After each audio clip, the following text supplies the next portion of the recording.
Of course, we are lucky and grateful to have Jim Rogers, the CEO of Rogers Holding, with us live this morning. Jim, you caused a lot of stir here in the United Kingdom with your bearish calls in the latter part of January on the UK economy and the sterling. Again, oddly enough, sterling seems to have found a footing despite the underlying metrics. And again, I just wonder if this is a case of temporary respite for a further fall, or really whether you're seeing something further down the road that's even more troubling than you're seeing now. Well, my comment about sterling was not meant for this month, even this quarter. My comment about sterling was the big picture of what's happening in the UK. And what I said was that the North Sea oil is drying up and that the City of London is drying up. And I don't see that the UK has any industries which can replace the loss of income from the North Sea and the City of London, and therefore sterling is a bad place to invest for the next several years. I hope that one of you maybe can tell me something that's going to replace the North Sea oil or the City of London for the UK, because it'll be a fantastic growth industry, whatever it is. So far, I don't know what it is, so I would not. I've sold all of my sterling. I wouldn't buy sterling for another 5, 10, 15 years, who knows when, and I don't see good things happening in the UK economy. By the way, the same is true of the U.S. economy, too. I'm not picking on the U.K. Sure. Jim, to your point about the North Sea oil, I know that some economists at the Royal Bank of Scotland, they then subsequently pointed out that the UK has been running an oil deficit for 4 years and that the current situation shouldn't necessarily change that. Having said that as well, I just want to link into some more viewer questions and get your call on where oil is heading. What type of a price target do you see on oil for this year or for the next 5 years? And the same goes for gold. Well, to the Royal Bank of Scotland's point, yes, but they're making my point. The oil decline has been going on for some time, and it's going to get worse. If the Royal Bank of Scotland thinks that the oil production is going to rise in the North Sea, then, you know, they should buy sterling. I think it's going to continue to decline, as it has been for some time.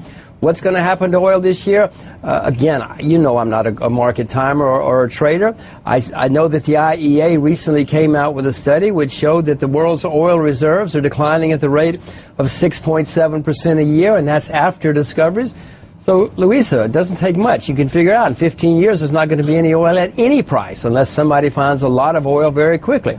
I bought more oil recently, more energy recently. Doesn't mean it won't go to 30 or 20, but I do know that the known reserves of oil are declining worldwide, including the North Sea, at a rapid rate. And as far as gold is concerned, I bought some more gold today. So who knows? If gold goes down, I'll buy more. If it goes up, I'll buy more. But a price forecast for this year, I wish I were that smart. Neil. Want to chime in? Yeah, no, I certainly share the views on oil.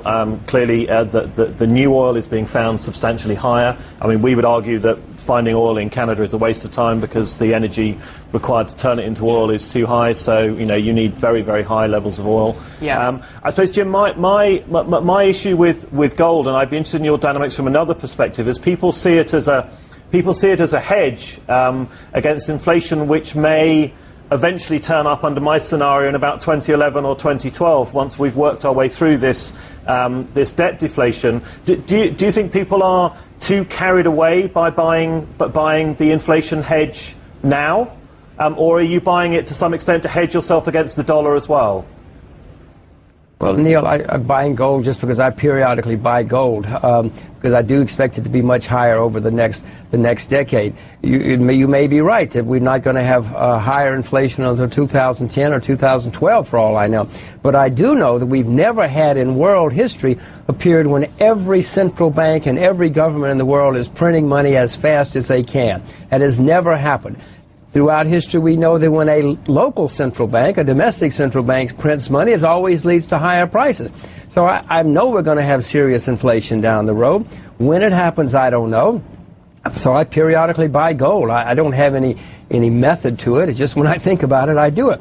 By the way, if the IMF sells their gold, you know, and the IMF is dying to sell their gold to bail everybody out, then gold could go down a fair amount. But that would be the bottom for gold if the IMF does it. Now, I hope the IMF does sell their gold for two reasons. One, we would get a low price for gold, and two, then we could get rid of the IMF, because after they sell all their gold, nobody else is going to give them any more money, and then the IMF would have to dissolve somewhere down the road.